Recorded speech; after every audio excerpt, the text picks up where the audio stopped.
నమస్కారం, welcome to S4 media. Hello doctor ప్రోగ్రామ్కి స్వాగతం.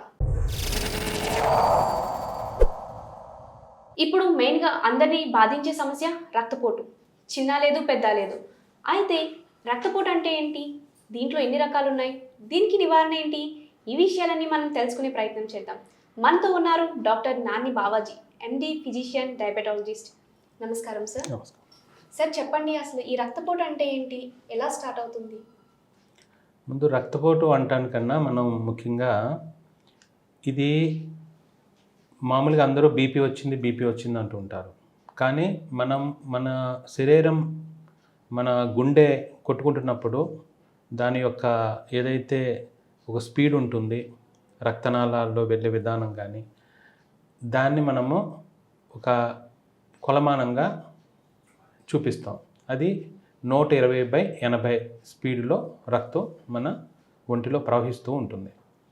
అది కనుక ఒకవేళ ఎక్కువైనప్పుడు దాన్ని మనం రక్తపోటుగా చెప్తూ ఉంటాం. ఉదాహరణకు మనకు ఒక నీళ్ళ ట్యాంక్ ఉంది. నీళ్ళ ట్యాంక్ అంటే మనం ఒక సరఫరా చేసేది ఏదో ఒక మున్సిపల్ నీళ్ళ ట్యాంక్ ఉంటుంది. అక్కడి నుంచి మనకి పైప్ లైన్ వస్తుంది. ఆ పైప్ లైన్ వచ్చి నెమ్మదిగా ఇళ్ళకి ప్రతి ఇంటికి కనెక్షన్ ఉంటూ ఉంటుంది. ఇది నీళ్ళ ట్యాంక్ అన్నది మనం కాసేపు అంటే గుండెలో అంత పట్టేంత రక్తం ఉండకపోయినా మనం కాసేపు నీళ్ళ ట్యాంక్తో పోల్చుకుందాం. అక్కడి నుంచి వచ్చే రక్తం ఏదైతే ఉందో అక్కడి నుంచి వచ్చే నీళ్ళు ఏవైతే ఉన్నాయో అవన్నీ మనం దమన్లో మన శరీరానికి అవయవాలకి మనం సరఫరా చేసేది చిన్న పైప్ లైన్లు ఉంటాయి. అవేమో మన వెళ్ళి ఇల్లు అన్నది ఒక్కొక్క అవయవం అనుకుందాం కాసేపు, జస్ట్ ఊరికినే మీకు చెప్పడానికి. అది ప్రవహించాలి అంటే ఒక ప్రెషర్ కావాలి. గుండె నుంచి శరీరానికి వెళ్ళడం, మళ్ళీ శరీరాన్ని నుంచి తీసుకునేది. ఈ ప్రెషర్ అన్నది ఎప్పుడైతే దాంట్లో ఒత్తిడికి గురైంది, లేకపోతే మనకి ఇప్పుడు పైప్ లైన్ బాగుంది అంటే సమానంగా నీట్గా వెళ్తుంది. ఎక్కడైనా అది రస్ట్ అయిపోయి, లేకపోతే అక్కడ పగిలిపోయి, లేకపోతే అక్కడ మూతపడిపోయినప్పుడు, మూసిపోయినప్పుడు ఆ ఇంటికి కానీ అక్కడికి కానీ వాటరు వెళ్ళదు. అలాగే మన శరీరంలో కూడా ఆటంకాలు ఏదైతే రక్తనాళాల్లో వచ్చి, లేకపోతే కొన్ని రకాల సమస్యల వల్ల ఈ రక్తపోటు వస్తూ ఉంటుందన్నమాట. అంటే ఇక్కడ రక్తాన్ని నీళ్ళతో పోల్చడం కాదు, ఎందుకంటే అట్లా చెబుతానికి అర్థమవుతుందన్న నా ఇది అనమాట. ఈ రక్తపోటు ఎన్ని రకాలు సార్, వాటి పేర్లు ఏమైనా ఉన్నాయా? రక్తపోటు ఎన్ని రకాలు అంటానికంటే మనం ఫస్ట్ ఏంటంటే ప్రతి ఒక్కరికి ముందు గమనించవలసింది, నాకు బీపీ ఉంది అనడం కన్నా బ్లడ్ ప్రెషర్ అంటే బీపీ అంటే అది మనము బీపీ అంటే ఎక్కువని ఊహించుకోకూడదు. Blood pressure itself pressure కంపల్సరీగా మనకి ఉండాలి. అది 120/80 ఉండాలి. కానీ ఇది ఎప్పుడైతే మోతాదు మించుతుందో లేకపోతే తగ్గుతుందో అప్పుడు మనం దాని గురించి మీకు టాపిక్ వస్తుంది. ఉదాహరణకి ఇక్కడ 5 స్టేజెస్ కింద చెప్పొచ్చు. 5 స్టేజెస్ అంటే ఇక్కడ 5 స్టెప్స్ అనాలి. ఫస్ట్ వచ్చేసి 120/80 అన్నది మనకి నార్మల్గా అందరికి ఉండేది. నెక్స్ట్ వచ్చి ప్రీ హైపర్ టెన్షన్. అంటే మా దగ్గరికి ఎవరైనా పేషెంట్స్ వచ్చినప్పుడు ఒక్కొక్కసారి వాళ్ళు ఏజ్ బట్టి లేకపోతే కొంత బట్టి ఉన్న దీన్ని బట్టి వాళ్ళు టెన్షన్లోనో దేంట్లో ఉండి లేకపోతే వాళ్ళకి చిన్న సమస్యల్లో ఉన్నప్పుడు వాళ్ళకి కాస్త బీపీ పెరగడం గట్రా జరుగుతుంది. వాళ్ళల్లో వచ్చేసి 129/80 ఉంటుంది. దీన్ని ప్రీ హైపర్ టెన్షన్ అని మేము చెప్తూ ఉంటాం. జాగ్రత్త అండి, మీరు ఇక నుంచి మీరు తీసుకునే ఆహారంలో కాస్త ఉప్పు తగ్గించండి, లేకపోతే బయట ఆహారాలు తీసుకుంటున్నప్పుడు దాంట్లో ఏ అయితే మీకు ఈ ఉప్పు గట్ట ఉంటుందో అవి మీరు తగ్గించుకోండి అని చెప్తాం. అట్లానే రెసిస్టెంట్ హైపర్ టెన్షన్ అని ఉంటుంది. ఇదేమవుతుందంటే నెమ్మదిగా పేషెంట్లో కొన్ని మార్పులు జరుగుతూ ఉంటాయి. ఇది నెక్స్ట్ దాంట్లోకి వస్తుంది. ఇక్కడ స్టేజ్ ఫస్ట్ స్టెప్ సెకండ్. ఇది ఫస్ట్ వచ్చి ప్రైమరీ అనొచ్చు, సెకండ్ వచ్చేసి ప్రీ హైపర్ టెన్షన్ అనొచ్చు, ఇది థర్డ్ది వచ్చేసి ఫస్ట్ స్టేజ్ కింద మనం చెప్తూ ఉంటాం. ఈ ఫస్ట్ స్టేజ్ అన్నది ఎట్లా ఉంటుందంటే వీళ్ళల్లో నెమ్మదిగా 130/89కి వస్తుంది. ఎవరికి? ఫస్ట్ స్టేజ్ ఉన్న వాళ్ళకి. వీళ్ళకి ఎట్లా ఉంటుందంటే మీరు చాలా జాగ్రత్తగా ఉండాలని, అంటే మాకు ఎంతసేపు వాళ్ళకి మెడిసిన్స్ పెట్టేయాలన్న ఉండదు, కానీ సమస్యను అనుగుణంగా మేము వాళ్ళతో మాట్లాడి కౌన్సిలింగ్ చేసి నెమ్మదిగా వాళ్ళ ఆహార నియమాలు ఏదైతే ఉందో అది బాగా చెప్పుకుంటూ మెడిసిన్స్ వీలైనంత వరకు పెట్టకుండా వాళ్ళలో ఏదైనా ఎటువంటి ప్రాబ్లమ్స్ ఏమైనా ఉంటాయి అవి రెక్టిఫై చేసుకుంటూ నెమ్మదిగా వస్తూ ఉంటాయి. ఇంకా నెక్స్ట్ వచ్చేటప్పటికి స్టేజ్ ఏదైతే 4కి వస్తుందో దీంట్లో ఏమవుతుందంటే ఈ స్టేజ్ 4 అన్నది మనుషుల్లో కొంచెము రెసిస్టెంట్, అంటే ఇంకా మందులు వాళ్ళకి కొంచెం పని చేసే విధానంలో కొంచెం తగ్గుతుంది. వీళ్ళకి ఎలా ఉంటుందంటే 140/90కి వస్తుంది. 140/90. దీంట్లో ఏమవుతుందంటే వీళ్ళు మెడిసిన్స్ ఏదన్నా రెగ్యులర్గా మొదలుపెట్టిన మెడిసిన్స్ ఏదైనా చిన్న చిన్న ఆల్రెడీ స్టార్ట్ చేసినవి పూర్వం ఉన్న దాని మీద వీళ్ళకి పని చేయడం తగ్గుద్ది. వీళ్ళల్లో అంతగా ఈ ప్రభావం, మెడిసిన్స్ ప్రభావం వాళ్ళు రెసిస్టెంట్ అంటేనే ఇక వాళ్ళలో మెడిసిన్స్ పని చేయట్లేదని మనం చెప్పడానికి ఉంటుంది. తర్వాత వచ్చేసి ఈ హైపర్టెన్సివ్ క్రైసిస్ అంటాం. ఇదేమిటంటే ఏకంగా ఏదో వరద వచ్చినట్టు వాళ్ళలో ఎలా ఉంటుందంటే 180/120 అంటే 180/120 లేదా 200/120 ఇట్లా పెరుగుకుంటూ వెళ్తుంది. దీంట్లో ఈ యొక్క బీపీ ఏదైతే ఇప్పుడు స్టెప్స్ మనం స్టేజెస్ చెప్పామో దీనిలో టైప్స్ కింద కూడా మనం మాట్లాడుకుంటాం. ఈ టైప్సే ఇందాక సగం అలా కూడా చెప్పాను నేను మధ్యలో టైప్స్ని ప్లస్ స్టేజెస్ని కూడా కొంచెం నేను కలిపి చెప్పడం జరిగింది. దీంట్లో ఈ ప్రైమరీ ఉన్న వాళ్ళకి ఈ ఎంతసేపు మనం ఈ 129/80 ఉన్న వాళ్ళకి ముందు నుంచి మనం మీరు జాగ్రత్త చెప్పడం.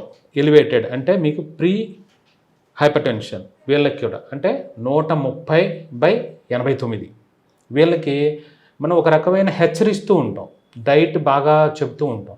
కానీ వీళ్ళల్లో ఎప్పుడైతే మార్పు రాని పక్షాన వీళ్ళు నెమ్మదిగా వీళ్ళు దేంట్లోకి వెళ్తారంటే ఇంకా హైపర్టెన్సివ్ కింద పరిగణించబడుతుంది. సాధారణంగా మీరు చూస్తూ ఉంటే 134/90 డాక్టర్లు చాలామంది మెడిసిన్స్ పెట్టేస్తూ ఉంటారు. అసలు కొంత ఆర్టికల్స్లో కూడా లేకపోతే యూట్యూబ్లోను వాట్సాప్లోను గట్రా చూస్తూ ఉంటాం, డాక్టర్స్ అనవసరంగా మెడిసిన్స్ పెట్టేస్తుంటారు అంటారు. సహజంగా డాక్టర్స్ మెడిసిన్స్ మేము బలవంతంగా ఎవరికి పెట్టేది ఉండదు. అక్కడ కొన్ని సమస్యలు ఉంటాయి, అంటే కార్డియాక్ సమస్యలు ఉంటాయి, దాని నిమిత్తం ఈ మందులు పెట్టడం జరుగుతూ ఉంటుంది. కాబట్టి ఇక్కడ ఏంటంటే ఈ టైప్స్ కానీ లేకపోతే ఈ స్టేజెస్ కానీ కంప్లీట్గా ఏంటంటే అక్కడ ఉన్న పేషెంట్ అంటే ఎవరైతే మా దగ్గరకు వస్తారో వాళ్ళ వయసు, ఇప్పుడు ప్రైమరీ అన్నది లేకపోతే వాళ్ళు వృద్ధుల్లో వస్తుంది. లోపల ఎట్లా ఉంటుందంటే వీళ్ళల్లో బ్లడ్ ఏదైతే నాళాలు ఉంటాయి, రక్తనాళాలు ఉంటాయి, వాటిలో లోపల ఉన్న గోడలు స్మూత్గా ఉండవలసినవి అవన్నీ కూడా కొంచెము పెలుసు కట్టడం జరుగుతుంది. దాని మీద ఫ్లో ఏదైతే ఉందో సమానంగా వెళ్ళవలసిన స్పీడు, ఆ ప్రెషర్ ఇంకొంచెం ఇబ్బంది పడుతుంటుంది. లేకపోతే లోపల కొలెస్ట్రాల్ వల్ల కొంతమందికి అడ్డంకులు వచ్చేసి ప్రెషర్ ఇంకా పెరిగిపోతుంది. సపోజ్ మనం పైప్ తీసుకున్నాం, ఇక్కడ సమాంతరం వెళ్తుంది, ఇక్కడ నుంచి అక్కడ వాటర్ పోయాలి, ఇక్కడ మనం గార్డెనింగ్ ఏదో చేస్తున్నాం, వాటర్ చేస్తున్నాం, ఇట్లా నీళ్లు మనం ఇలా పెట్టినప్పుడు ఇక్కడికే పడుతుంది అది. అదే మనం ఇక్కడ గట్టిగా నొక్కితే ఏమవుతుంది, అది ప్రెషర్ పెరిగి వెళ్తుంది. సో ఈ ప్రెషర్ అన్నది మన ఈ పైపు మనం ఇంకా గట్టిగా నొక్కితే అక్కడున్న కుళాయికున్న ఏదైతే ఉందో ఊడి వచ్చేస్తుంది. అలా లేకపోతే ఇంకా ఎక్కువ చేస్తే ఏదైనా జరుగుతుంది, మోటార్కే ఏంటంటే అట్లా ప్రతిదీ ప్రెషర్ ఏదైతే ఉందో సమాంతరంగా ఉండాలి. అట్లా మనం ఇప్పుడు ఒక హైవేలో ఉందంటే మనం 100 స్పీడ్లో వెళ్తే పర్వాలేదు. అట్లా మనం ఒక నార్మల్ మనం టౌన్ రోడ్డుకి వచ్చి రాగానే దాంట్లో మనం స్పీడ్ లిమిట్ ఒక 50 అట్లా, అలాగే మనం లోపలికి వచ్చిన తర్వాత ఇంకా తగ్గించుకోవాలి. అంటే సిటీ లిమిట్స్ లేదా టౌన్ లిమిట్స్ లేదా పల్లెటూరు మన వాతావరణాన్ని బట్టి అక్కడ ఉన్న ఏరియా బట్టి స్కూల్ ఏరియాలో ఒకలాగా, మనకి జంక్షన్స్లో ఒకలాగా ట్రాఫిక్ ఉంటుంది కాబట్టి ఆ ట్రాఫిక్ బట్టి మనం ఎలాగ స్పీడ్గా మనం మెయింటైన్ చేసుకుంటాం, అలాగే మన రక్తనాళాల్లో కూడా ఒక వెళ్తూ ఉండాలి సమాంతరంగా నీట్గా. ఆ రక్త ఏదైతే బ్లడ్ ప్రెషర్ ఉందో అది కరెక్ట్. ఈ బ్లడ్ ప్రెషర్ అన్నది చాలామంది బీపీ ఉంది అంటూ ఉంటారు. బీపీ ఉంది అన్నది జబ్బు కాదు. బీపీ అంటే blood pressure should be the word, అది మనకు ఒక నార్మల్గా చెప్తాను. అప్పుడు మనం చెప్పే హై బ్లడ్ ప్రెషర్ అంటే హైపర్ టెన్షన్ ఉంది అనాలి. అంటే ఏదైతే వెళ్ళవలసిన రక్తం ప్రెషర్లో నార్మల్గా ఉండవలసిన దానికన్నా ఎక్కువ ఉంది కాబట్టి దాన్ని మనం high blood pressure, hyper tension అని చెప్తూ ఉంటాం. సో అట్లా మనం దీన్ని వర్గీకరించడం, తర్వాత దీన్ని టైప్స్గా మనం చెప్పడం జరుగుతూ ఉంటుంది. ఇప్పుడు ఈ బ్లడ్ ప్రెషర్ వల్ల ఏ అవయవానికైనా ఎఫెక్ట్ అనేది ఉంటుందండి? ఇప్పుడు ఎలాగంటే కరెక్ట్గా చెప్పాలంటే ఇప్పుడు ఈ అవయవం అనేది లేదు, ఆ అవయవం లేదు. ఇప్పుడు కరెక్ట్గా ఇప్పుడు వర్షాలు పడుతున్నాయి అనుకోండి, గోదావరి గండి ఎక్కడ పడుతుంది అంటే నాకు ఐదు ప్రాంతాలు తెలుసు. 5 ప్రాంతాలు నేను చెప్తా, ఆ రోజు అవదా అంటే కాదు. కాబట్టి ఏంటంటే ఈ రక్తము ఇంచుమించుగా శరీరంలో వెళ్ళని ప్రదేశం అంటూ ఉండేది కాదు. ఎస్పెషల్లీ మనకి చూస్తే గుండె అన్నిటికన్నా ఇంపార్టెంట్. ఎందుకంటే తాను బ్రతకడానికి ఎంత కష్టపడుతుందో ప్రతి అవయవాన్ని మన శరీరాన్ని అంతే అది రక్తం సరఫరా చేస్తూ ట్రై చేస్తుంది.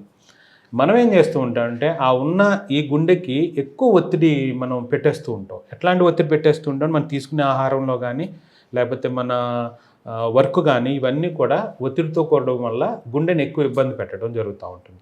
సో ఈ విధంగా ప్రతిదీ మనము చేయవలసిన దానికన్నా ఎక్కువ మనం గుండెకి పెట్టడం, ఒత్తిడి పెట్టడం, అలాగే బ్రెయిన్కి, ఏదైతే రక్తపోటు వల్ల నష్టపోయే అవయవాల్లో కిడ్నీ ఒకటి.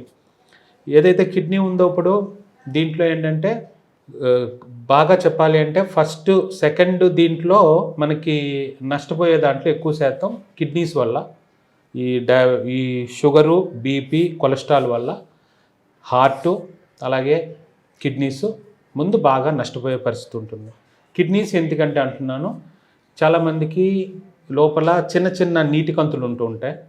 అలాగే ఈ పారెంకైమల్ డిసీజ్ ఉంటుంది కిడ్నీ సమస్యలు ఉన్న ఏదైతే మనం ఈ బీపీ బాగా పెరిగిన వాళ్ళలో. అలాగే షుగర్ వల్ల డయాబెటిక్ నెఫ్రోపతి, అంటే కిడ్నీలు ఈ షుగర్ వల్ల కిడ్నీస్ పాడవడం, దానివల్ల బీపీ పెరగడం, లేకపోతే ఈ బీపీ ఎక్కువ ఉండటం వల్ల పారెంకైమల్ డిసీజ్ రావడం. అంటే ముందు వెనకాలలో కిడ్నీ సమస్య వల్ల బీపీ రావచ్చు, బీపీతో కిడ్నీలు సమస్య గురి కావడం జరుగుతూ ఉంటుంది. అట్లా కళ్ళు, కొంతమందికి మనం చూస్తూ ఉంటే కళ్ళ డాక్టర్ చెప్తూ ఉంటారు, పంపిస్తూ ఉంటారు బీపీ చాలా ఎక్కువ ఉందని. దానివల్ల ఏమవుతుందంటే కొంతమందికి లోపల రక్తనాళాలు చిట్లిపోతూ ఉంటాయి ఈ ప్రెషర్ తట్టుకోలేక. అది క్రేనియల్ నర్వ్గా అట్లా లోపల నుంచి మన ఆల్ఫాక్టరీ కానీ ఇవన్నీ కూడా ఏంటంటే బాగా ఒత్తిడికి గురైపోయి ఒకసారి రక్తము చిట్లుతుంది. అంటే వాళ్ళు ఫండస్ పెట్టి లోపల ఫండస్ చూస్తారు, ఐ డాక్టర్స్ వాళ్ళు చెప్తూ ఉంటారు. కాబట్టి ఏంటంటే ఈ యొక్క అవయవం ఏ అవయవం ఎఫెక్ట్ కాదు అంటానికి లేదు, బీపీ వల్ల ప్రతి అవయవం కూడా ఎఫెక్ట్ పడుతుంది. అలాగే మనకి స్టమక్ మీద కూడా ఎక్కువ ఈ బీపీ ఉన్న వాళ్ళలో, టెన్షన్ పడే వాళ్ళలో ఎక్కువగా ఈ స్టమక్ కూడా అప్సెట్ అవుతూ ఉంటుంది. సో ఇప్పుడు high BP or low BP ఈ వ్యాధి ఏదైతే ఉన్నదో వాళ్ళు ఎలాంటి ఆహారం తీసుకోవాలంటారు? ఇక్కడ మనం ఓన్లీ హై బీపీ గురించి మాట్లాడుతున్నాం కాబట్టి ఇక్కడ జనం ఏం చేస్తూ ఉంటారంటే ఇవాళ రేపు ప్రతిదీ కూడా ట్రెండ్ ఫాలో అవుతూ ఉంటారు. ఎస్పెషల్లీ మన తెలుగు రాష్ట్రాల వాళ్ళు, మన ఎక్కువగా గోదావరి రీజియన్ ఉన్న వాళ్ళకి ఏంటంటే ఈ ఫుడ్ కల్చర్ కొంచెం డిఫరెంట్గా ఉంటుంది మన వాళ్ళకి. ఎందుకంటే చాలా తొందరగా ఏదైనా అడాప్ట్ చేసుకోగలరు. సపోజ్ మనం ఇప్పుడు కర్ణాటక, తమిళనాడు లేదా కేరళ వెళ్తే చాలా ట్రెడిషనల్ ఫుడ్, వాళ్ళు బ్రేక్ఫాస్ట్లో తీసుకోవాల్సిన ఆహారం వాళ్ళు అవే తీసుకుంటారు. మనం ఏంటంటే చాలా తొందరగా అడాప్ట్ అవుతాం. ఇప్పుడు ఫ్రైడ్ రైస్ మనం అవసరమైతే మన వాళ్ళు బ్రేక్ఫాస్ట్లో తీసుకుంటారు, లేకపోతే ఏదైనా బర్గర్ తీసుకుంటారు. అట్లా కొంచెం ట్రెడిషనల్ ఫుడ్ ఏదైతే ఎక్కడైతే బాగుంటుందో అది బాగుంటుంది. తర్వాత వీళ్ళు చేసేది ఏంటంటే మనకి బయట రాష్ట్రాలకి కొంత తేడా ఏమిటంటే మన సాల్ట్ మనం కుక్ చేసేటప్పుడు మన ఆడవాళ్ళ ఇంట్లో మన ఎవరైతే కుక్ వండే వాళ్ళు ఉన్నారో వాళ్ళు ఏం చేస్తారంటే ఫస్ట్ నుంచి కూడా సాల్ట్ వేస్తూ వెళ్ళిపోతూ ఉంటారు. ఈ సోడియం మనకి ఎక్కువ మనం వండుతున్నప్పుడు ఏ ఆహారం వండుతున్నా వాళ్ళు ఏం చేస్తుంటారంటే నెమ్మదిగా దాన్ని ఒక స్టెప్ బై స్టెప్ సాల్ట్ వేసుకుంటూ ఉంటారు. కాబట్టి ఇప్పుడు నేను చెప్పేది ఏంటంటే ఈ యొక్క S4 మీడియా ముఖంగా చెప్పేది ఏంటంటే మనం అంతా వండేసిన తర్వాత సాల్ట్ వేయడం వల్ల ఏంటంటే మనము ఈ ఉప్పు ఏదైతే మనం వాడేది ఉందో అది చాలా తక్కువ అవుతుంది. అంతే ముందు వేసుకుంటే ముక్కకు పట్టడం జరుగుతుంది, గ్రేవీకి పట్టేస్తుంది. అట్లానే లోపల మనం ఏదో వెళ్ళిపోతుంది, కానీ మనం ఓన్లీ సోడియం సాల్ట్ మనకి టేస్ట్ గురించి చూసుకుంటున్నాం. కాబట్టి డబల్ త్రిబుల్ మనం క్వాంటిటీ ఎక్కువ వాడేస్తుంటాం ఫస్ట్ నుంచి చేయడం వల్ల. నా మనవి ఏంటంటే మనము ఫుడ్ వండేసిన తర్వాత లాస్ట్లో మీరు సాల్ట్ వేసుకుంటే మనకు అది సరిపోతుంది అంతే, అంతకు మించి మనం ఏదేది కాదు. ఇప్పుడు మార్కెట్లో మనకి లో సోడియం అని చెప్పేసి దొరుకుతుంది కదా, అది వాడటం ఎంతవరకు శ్రేయస్కరం అంటారు? ఇది మంచి క్వశ్చన్ అమ్మా. ఎలా అంటే లో సోడియం అంటే ఇది ఓన్లీ బ్రాండ్ వాళ్ళు అక్కడ ఎట్లా అంటే వాళ్ళు చాలా తెలివి ఉపయోగిస్తారు అక్కడ అమ్మేవాళ్ళు, ఆ ప్రోడక్ట్ అమ్మేవాళ్ళు. మన వాళ్ళకి ఏంటంటే చూడండి, ఇప్పుడు లాస్ట్ టైం కూడా మనం షుగరు దాని గురించి డయాబెటిక్ దాంట్లో మాట్లాడుకున్నాం. పాపం ఒక అతనికి పెద్ద ఆయన తెలిసిన వాళ్ళే స్వీట్లెస్ అంటే షుగర్లెస్ మామిడికాయలు ఉన్నాయి అని ఎలాగా జరిగిందో ఇక్కడ కూడా ఏమవుతుందంటే సాల్ట్ ఫ్రీ అంటే సాల్ట్ లేకుండా ఉత్పత్తులు, లేకపోతే సోడియం ఫ్రీ, లేకపోతే లో సోడియం లో సాల్ట్ అన్న రకరకాల పేరు. లోనా LOWNA, ఎన్ఏ అంటే సోడియం, లో నా దీన్ని మనం లోనా అన్నట్టుగా అంటూ ఉంటారు, అంటే లో సోడియం అన్నట్టు. ఈ ట్రెండ్ బాగా దగ్గర 20 సంవత్సరాల నుంచి ఇది నడుస్తూ ఉండే. ఇదేమవుతుందంటే ఉప్పు తక్కువ అన్న కాన్సెప్ట్ తోటి మనం ఏం చేస్తారు, ఆడవాళ్ళు ఇంట్లో వండుతున్నారు, ఒక స్పూన్ పట్టవలసిన ఒక సాంబారు కర్రీ ఏదైనా వండుతున్నారు, నాన్ వెజ్ వాట్ ఎవర్, వాళ్ళు వండుతున్న సందర్భంలో ఒక స్పూన్ వేయాలి అనుకుంటే వాళ్ళు చూస్తారు, టేస్ట్ చూస్తారు. వాళ్ళు టేస్ట్ చూసినప్పుడు సరిపోలేదు అని ఏం చేస్తాం, మళ్ళీ వేస్తాం, మళ్ళీ సరిపోలేదు అని మళ్ళీ వాడతాం. యాక్చువల్గా మనం వాడే రాక్ సాల్టో లేకపోతే ఏదో ఒక బ్రాండెడ్ సాల్ట్ వాడుతున్నప్పుడు రెగ్యులర్ సాల్ట్ ఒక స్పూను హాఫ్ స్పూన్ సరిపోయేది. ఇప్పుడు మన చేత ఏ లో సాల్ట్ అన్న వాళ్ళు ఎన్ని స్పూన్లు వాడించారు, 3 నుంచి 4 స్పూన్లు వేయించారు. ఇది ఎవరి బిజినెస్ పెరుగుతుంది, వాళ్ళ బిజినెస్ పెరుగుతుంది. ఇక టేస్ట్కి వాళ్ళు తగ్గించారు తప్ప సోడియం వాళ్ళు తీసింది కాదు. అక్కడ ఉప్పు అంటే సోడియం క్లోరైడ్ ఏదైతే ఉప్పు ఉందో ఆ ఉప్పు ఏదైతే ఉందో ఆ ఉప్పు సాంద్రత అలాగే ఉండిపోతుంది, కానీ టేస్ట్ వాళ్ళు హైడ్ చేస్తారు. మన టేస్ట్ మన నాలుగుకి స్పర్శ లేకుండా టేస్ట్ని దాస్తారు. అప్పుడు ఏం చేస్తాం మనం, ఓహో ఇది ఇంత వేసుకోలేము అనుకుని ఒక స్పూన్ వాడే బదులు 4 స్పూన్లు పడవచ్చు, 3 స్పూన్లు పడవచ్చు. బట్ ఆన్ అండ్ యావరేజ్ ఏమవుతుంది, అక్కడ మీకు ఒక స్పూన్ బదులు 4 స్పూన్లు పడిందంటే అక్కడ మళ్ళీ ఇంచుమించుగా మన బీపీ అలాగే ఉంది. అంటే చాలామంది పేషెంట్లు పాపం చేసే తప్పు ఏంటంటే అట్లాంటి ప్రోడక్ట్ని మీరు నమ్మొద్దు. మామూలు సాల్ట్ వేసుకోండి, అది అయిపోయిన తర్వాత లాస్ట్లో పైన చిలకరించడం సరిపోతుంది. ఇప్పుడు మార్కెట్లో కూడా బ్లాక్ సాల్ట్ అని, లెమన్ సాల్ట్, పింక్ సాల్ట్ ఇవన్నీ చెప్పేసి ఉంటున్నాయి కదా, అసలు ఏ సాల్ట్ అనేది వాడితే మంచిది? మన పూర్వం చూసుకున్నట్లయితే రాక్ సాల్ట్ వాడేవాళ్ళం, ఇప్పుడు అది కాస్త చాలా టైప్స్ ఆఫ్ సాల్ట్స్ కింద వచ్చేసింది కదా. అంటే ఫస్ట్ మనకి చెప్పాలి అంటే 1980 దశకాల్లో ఎప్పుడైతే రాజీవ్ గాంధీ గారు ఆ టైంలో ప్రైమ్ మినిస్టర్ ఉన్న సందర్భంలో అప్పుడు ఆయన తీసుకొచ్చిన ఒక అమెండ్మెంట్, ఒక చట్టం లాంటిది తీసుకొచ్చింది. ఏంటంటే ప్రతి విద్యార్థి, ప్రతి ఊరు, ప్రతి కుటుంబీకులు కూడా, ప్రతి ఒక్కళ్ళు కూడా అయోడైజ్డ్ సాల్ట్ వాడాలి అన్నది ఒక ప్రతిపాదన తీసుకొచ్చారు ఆయన. అప్పటి వరకు ఏంటంటే మన స్టేట్లో ఉన్న ఇంత కనెక్టివిటీ ఉండేది కాదు. ఇప్పుడంతా గ్లోబలైజేషన్ అయిపోయింది కాబట్టి మనం ఆర్డర్ పెడితే ఎక్కడి నుంచి అయినా చిటికలో మనకు 1 or 2 డేస్లో వచ్చేస్తుంది. అంతకుముందు ఏముండేదంటే ఈ యొక్క సముద్రం ఉప్పులో అయోడిన్ ఉండేది కాదు. దానివల్ల ఏమిటంటే ఆ టైం నుంచి 1980 ఆయన ఎప్పుడైతే ఉన్నారో ఆ టైం ప్రతిపాదన ప్రకారం ప్రతి ఒక్క సాల్ట్ ఎవరైతే ఉప్పు వాడేవాళ్ళు ప్రతి ఒక్కళ్ళు కూడా దాంట్లో అయోడిన్ యాడ్ చేసి దాన్ని ప్యాక్ చేయాలన్నది వచ్చింది. సో ఇప్పుడు ఇంచుమించుగా ఇప్పుడు ఎక్కువైపోతుంది, ఇంకా అయోడిన్ ఆపేసినా పర్వాలేదు. నా లెక్క ప్రకారం ఏంటంటే మనం ఇంకా ఎక్కువ తీసేసుకున్నాం. అప్పుడు ఏమవుతుందంటే చాలా దాంట్లో ఉంది కదా, ఒక ఏరియా నుంచి ఇంకో ఏరియా అంటే ఈ ఏరియాలో అక్కడున్న గ్రౌండ్, అక్కడున్న అకార్డింగ్ జియోగ్రఫిక్ వాల్యూస్ ఉంటాయి ఆ ఫుడ్లో కానీ అవి కానీ, అప్పుడు అలా ఉండేది. ఇప్పుడు ఏముంది, ఎక్కడికైనా ఏదైనా ట్రాన్స్పోర్ట్ చేసుకోవచ్చు, ఈజీ మెథడ్ అయిపోయింది. సో కాబట్టి అప్పుడు కొన్ని ఏరియాస్లో ఉన్న జనాలకి కొంతమందికి ఈ అయోడిన్ లోపం వల్ల మందబుద్ధి అంటే కొంచెం బుద్ధిమాన్యము, బ్రెయిన్ కాస్త ఎదగడం అంటే సైజు కాదు, వాళ్ళ తెలివితేటలు కాస్త తక్కువగా ఉండటం మీద సాల్ట్ కొంచెము ఈ విధంగా అయోడిన్ వాడడం. అలాగే థైరాయిడ్ సమస్యలు కూడా ఈ యొక్క అయోడిన్ లోపం వల్ల థైరాయిడ్లు ఎక్కువ ఉండి ఆ రోజుల్లో మనకి దాని మీద ఎక్కువ చాలామంది ఇబ్బంది పడడం జరిగింది. కాబట్టి ఏంటంటే అయోడిన్ సాల్ట్ ఇప్పుడు ప్రిఫరబుల్. ఇక మీరు రాక్ సాల్ట్, పింక్ సాల్ట్, తర్వాత హిమాలయ సాల్ట్, ఇవన్నీ కూడా అన్ని సాల్టే ఏదన్నా కూడా.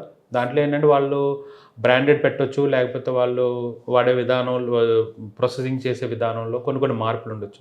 హిమాలయ సాల్ట్ చాలా పెద్ద అంటారు కొంతమంది, ఎటువంటిది లేకుండానే గుహల్లో సాల్ట్ తయారవుతుంది. అంటే అది విండ్ ద్వారా వెళ్ళి అక్కడ తేమ. ఇప్పుడు చెప్పాలి అంటే చాలా సింపుల్. మన వాళ్ళు పూర్వం బాగా పాతెళ్లల్లోనూ మన చిన్నప్పుడు ఉన్న సందర్భాల్లో చింతపండు తర్వాత పచ్చళ్ళు అలాగే ఉప్పు కూడా ఏం చేసేవారంటే పైన దాచేవారు. ఏది మిద్దెల మీద దాచేవారు, జాడీల్లో పెట్టేవారు. మీరు ఎప్పుడైనా మూత తీసి చూసి ఉంటే, అంటే మీరు ఉండరు, మేము చూస్తున్నాం, అట్లా చూసుంటే ఏమవుతుందంటే ఆ గుడ్డ తర్వాత పైన అంతా చూస్తే ఈ రెండు పచ్చడి బాగానే ఉంటుంది, చింతపండు బాగానే ఉంటుంది, కానీ ఈ ఉప్పు కాస్త చెమ్మ పెడుతుంది. ఉప్పులో చెమ్మ వస్తుంది, సాల్ట్లో, అది రాక్ సాల్ట్. అప్పుడు ఈ ఉప్పులో చెమ్మ ఎలా వచ్చిందంటే బయట ఉన్న వాతావరణంలో ఉన్న చెమ్మని అది లాగుతుంది. సో అట్లానే మనం ఉప్పు ఎక్కువ తినటం వల్ల ఏంటంటే బయటికి వెళ్ళవలసిన, మనకి ఏదైతే ఎక్స్క్రీట్ చేయవలసిన బాడీ నుంచి బయటికి వ్యర్థాలు పోవాలో ఆ వ్యర్థాలు పోకుండా ఈ యొక్క ఉప్పు మన బాడీలో అంటిపెట్టి ఉంటుంది. కాబట్టి ఉప్పు ఎక్కువ తీసుకుంటాం వల్ల ఏంటంటే ఒక రకమైన అనర్థం. అలాగే బీపీ ఇవన్నీ కూడా ఇంకా పెరుగుద్ది. అందుకని అందరినీ ఉప్పు తగ్గించి తినమని కాదు, మానేయమని చెప్పడం కాదు. ఇప్పుడు ఈ రక్తపోటు ఉన్న వాళ్ళు ఎలాంటి ఫుడ్ తీసుకోవాలంటారండి? అదే ఇందాక మనం మాట్లాడడం ఏం లేదు. ఈ చాలామంది మన దగ్గరికి వచ్చి పేషెంట్లు, సార్ మీరు ఉప్పు మానేయమన్నారు, నేను ఉప్పు మానేశాను, అయినా సరే నా బీపీ ఇంకానే 160/90 ఉంది, లేకపోతే వాళ్ళు ఏదో చెప్తారు. ఒకటి మానేస్తే బీపీ తగ్గిపోతుందని వాళ్ళు నమ్ముతుంటారు. అట్లా ఉంటుంది. కానీ అసలు విషయం ఏంటంటే వాళ్ళు బయట ఆహారం తింటారు. ఇంట్లో వాళ్ళు మిస్సెస్ వండింది కన్సిడర్ వాళ్ళు మనకు చెప్పడానికి చెప్తారు, బయట ఆహారం మటుకు వాళ్ళు తింటూనే ఉంటారు. వాళ్ళు ఫాస్ట్ ఫుడ్ సెంటర్కి వెళ్తారు, తింటూ ఉంటారు, ట్యాబ్లెట్స్ వేసుకుంటూ ఉంటారు. కానీ ఏంటంటే వాళ్ళు చెప్పేది మేము చాలా సాల్ట్ అసలు అడగండి మా మిస్సెస్ అని చెప్తారు. పాపం ఆవిడ కూడా లేదండి మా వారు నేను పెట్టిందే తింటున్నాను చెప్తారు. అది బాగానే ఉంటుంది. కానీ ఇక్కడ విచిత్రం ఏంటంటే ఆయన ఎప్పుడైతే ఈ ఉప్పు మానేసానని చెప్పాడో అది ఓన్లీ కాస్త కూరల్లో ఆవిడ తక్కువ వేసింది, అంతవరకు. పెరుగులో వేసుకొస్తాడు. మళ్ళీ సారి వచ్చినప్పుడు అదేంటంటే పెరుగులో వేసుకోకూడదు కదా అని నేను చెప్తాను, మానేస్తాడు. మళ్ళీ సారి కూడా బీపీ అంతే ఉంటుంది. అప్పటికి ఒక 3-4 టైమ్స్ ఆ పేషెంట్ని చెప్పిన తర్వాత అతను ఏమన్నా మీరు కానీ ఆవకాయ వాడుతున్నారా అని అడుగుతాను. అవునండి, నేను రోజు పెరుగన్నంలో 2 ఆవకాయ బద్దలు అంటే ఆవకాయ ముక్కలు నంచుకు తింటాను అని చెప్తాడు. సో ఇక్కడ విచిత్రం ఏంటంటే ఆవకాయ పచ్చడి ఊరగాయ ఏదైతే ఉందో ఇది కనీసం ఒక చారెడు ఉప్పు, మనకి ఇంచుమించు ఇంత ఉప్పుతో సమానం. కాబట్టి ఆయన తీసుకున్నది ఒక మొక్క అని అనుకుంటాడు, కానీ ఊరబెట్టి మొత్తం అసార్ట్ చేసి అది అంత నిల్వ ఉండడానికి ఉపయోగపడిన సాల్ట్ ఏదైతే ఉందో ఆ సాల్టు ఈ ముక్కని అలా అంటి పెట్టుకుంటుంది. సో వీళ్ళు నేను సాల్ట్ వాడతలేదు అని అనుకుంటున్నారు, కానీ వాళ్ళు ఏదో రూపేణా డైలీ వాళ్ళు ఇంటేక్ అయిపోతుంది. వాళ్ళు తీసుకోవాల్సిన ఎంత క్వాంటిటీ ఎంత ఉందో అది దాటిపోతుంది. ఎంత తీసుకోవాలనుకుంటే ఎంత అని కాదు, వాళ్ళు రెట్టింపు అయిపోతుంది. కాబట్టి మనం ఈ సాల్ట్ ఇంటేక్ అన్నది బీపీ వచ్చిన వాళ్ళు ఎంత తక్కువ తీసుకున్నా అంత మంచిది. ఈ స్పైసీ ఫుడ్ ఇవన్నీ కూడా ఏమవుతుందంటే వీళ్ళల్లో జనాల్లో ఈ ఏదైతే పేషెంట్స్ ఉన్నారో వాళ్ళలో ఒక రకమైన ఇది బాగా డిస్కంఫర్ట్ క్రియేట్ చేస్తుంది. ఫస్ట్ వాళ్ళల్లో గ్యాస్ట్రిక్ ప్రాబ్లమ్స్ రావడం, ఇండైజెషన్ అవ్వడం, నిద్ర లేకపోవడం, సో మలబద్ధకం అవ్వచ్చు, లేకపోతే మోషన్స్ అవ్వచ్చు. దీని మీద ఏమవుతుందంటే వాళ్ళు దాన్ని వేరేగా చెప్తారు ఈ పేషెంట్స్ కొత్తగా. అంటే ఇది కాదు, మాకు నిన్న ఏం తినలేదు, కొంచెం నేను అనుకోకుండా నాన్ వెజ్ తీసుకున్నాను అంటే మా దగ్గరికి వచ్చిన వాళ్ళందరూ ఏంటంటే నేను ఒక పీసే తిన్నాను లేకపోతే కొంచెమే తిన్నాను అని చెప్తారు. వాళ్ళు కొంచెం తింటే అంతగా వచ్చేసేది అది. కాబట్టి ఏంటంటే నేను బీపీ ఉన్న వాళ్ళకి ఇది తినండి అది తినండి అని చెప్పడం కన్నా నాన్ వెజ్ తినడంలో ఇక్కడ ఏం తప్పు కాదు, కానీ తీసుకునే ఆహారంలో ఉప్పు శాతం ఏదైతే ఉందో అది బాగా తగ్గిసి తీసుకోండి. మనకి కరెక్ట్గా చెప్పాలి అంటే ఒక 3 అంగుళాలు ఉండవలసిన మన నాలుక ఏదైతే ఉందో దానికి మనం కొంచెం కాంప్రమైజ్ చేస్తే మనం 60-70 కేజీలు ఉన్న శరీరానికి ఆరోగ్యంగా పెట్టుకోవడానికి మనకు ఉపయోగపడుతుంది. అంతేగాని మన టేస్ట్ గురించి చూసామా మన శరీరాన్ని మొత్తం కూడా మనం సమాధానం చెప్పవలసిన పరిస్థితి వస్తుంది. కాబట్టి ఏంటంటే తిండి ఇలాగా అలాగానే ఆర్టికల్స్ కానీ లేకపోతే యూట్యూబ్స్లో కానీ లేకపోతే వేరే జర్నల్స్లో కానీ ఒక్కొక్క కంట్రీకి ఒక్కొక్క రకంగా ఉంటుంది. ఇప్పుడు వెస్ట్రన్ కంట్రీస్ ఉన్నారంటే మన మీద వాళ్ళు స్వీటు తక్కువ తింటారు, హాటు తక్కువ తింటారు, కారాలు ఉప్పులు అన్నీ తక్కువ తింటారు మనకున్న ఇక్కడ వాతావరణాన్ని బట్టి. ఎందుకంటే మనకున్న ఉత్తర భారతదేశం దక్షిణ భారతదేశం చాలా తేడా ఉంటుంది అట్లా. కాబట్టి ఏరియా వైజ్ మనం తీసుకున్న ఆహారంలో కొన్ని మసాలాలు మనకి లభ్యమయ్యే మసాలాలు మనం వాడుతుంటాం. అది మన టేస్ట్ గురించి అది కొంచెం కమ్మదనం అనిపిస్తాయి కాబట్టి కాస్త ఎక్కువ తింటాం. కాబట్టి ఇక్కడ ఏంటంటే ఆ టేస్ట్ పెంచే కొలది మనిషి ఇంటేక్ పెరుగుద్ది. ఎప్పుడైతే ఇంటేక్ పెరిగిందో వాళ్ళకి ఏమవుతుంది, కార్బోహైడ్రేట్స్ లెక్కలో ఉంటే కార్బోహైడ్రేట్స్ అవేమవుతాయి, తొందరగా షుగర్స్ ఇవవుతాయి, తర్వాత కొంచెం క్యాలరీస్ పెరుగుతాయి, ఒళ్ళు పెరగడం జరుగుతూ ఉంటుంది, వెయిట్ పెరుగుతారు. వెయిట్ పెరిగినప్పుడు మనిషికి ఊబకాయం ఇది వస్తుంది. కాబట్టి ఏంటంటే ఇవి టేస్ట్ పెరిగే కొలది మనిషిలో 2 ముద్దలు ఎక్కువ తింటాం, దానివల్ల క్యాలరీస్ పెరగడం, దానివల్ల వాళ్ళకి ఏదైతే ప్రైమరీ ప్రాబ్లం ఉందో వాళ్ళు సెకండరీలోకి వెళ్ళిపోతారు. కాబట్టి ఏంటంటే కొంచెం రిస్ట్రిక్షన్ ఉంటే మంచిది. ఈ అధిక రక్తపోటు ఉన్న వాళ్ళు ఎవరైతే ఉన్నారో వాళ్ళు ఎలాంటి మందులు వాడాలంటారు సార్? ఇక్కడ మందులు మనం మాట్లాడుకునేది ఏంటంటే ఫస్ట్ ప్రతి ఒక్కరికి మేము చెప్పేది, మీరు తీసుకున్న ఆహారం, ఇప్పుడంతా మనం ఆహారం గురించి మాట్లాడాలి. వాళ్ళకి కొంతమంది వచ్చిన తర్వాత వాళ్ళకి షుగర్ వ్యాధి ఉండి వాళ్ళకి కిడ్నీ సమస్య ఉందంటే వాళ్ళకి ఒక రకమైన మందులు పెడుతుంటాం. అలాగే షుగర్తో పాటు వాళ్ళకి వేరే సమస్య ఉంటే ఒకలా ఉంటుంది. అలాగే బీపీ విత్ కార్డియాక్ ప్రాబ్లం, గుండె సమస్యలు ఉన్న వాళ్ళకి ఒకలా ఉంటుంది. అలాగే ప్రాబ్లం స్ట్రోక్ వచ్చి, బ్రెయిన్ స్ట్రోక్ వచ్చి ఉన్న వాళ్ళకి కొంత ఒక రకమైన మెడిసిన్స్ పెడుతూ ఉంటాం. ఇక్కడ ఏంటంటే అందరూ కూడా చాలామంది ఈ మందు ఆ మందు ఒకలా ఉందంటే అక్కడ కొన్ని గ్రూప్స్ ఉంటాయి మెడిసిన్స్. ఆ పర్టికులర్ గ్రూప్ మెడిసిన్ ఆ యొక్క సమస్య వచ్చిన వాళ్ళకి పెట్టాలి. బీటా బ్లాకర్స్, ఆల్ఫా బ్లాకర్స్, ఏఆర్బిఎస్, అట్లా కాల్షియం ఛానల్ బ్లాకర్స్, ఇట్లా కొన్ని గ్రూప్స్ ఆఫ్ మెడిసిన్స్ ఉంటాయి. ఈ మెడిసిన్స్ ఏం చేస్తూ ఉంటామంటే ఈ యొక్క కిడ్నీ పేషెంట్కి ఇది పెట్టాలి. అలాగే డైరెటిక్స్ అంటే కొంచెం లోపల ఉన్న రిటెన్షన్ ఏదైతే నీరు ఉంటుందో దాన్ని బయటికి పంపించాలి అంటే డైరెటిక్స్ వాడాలి.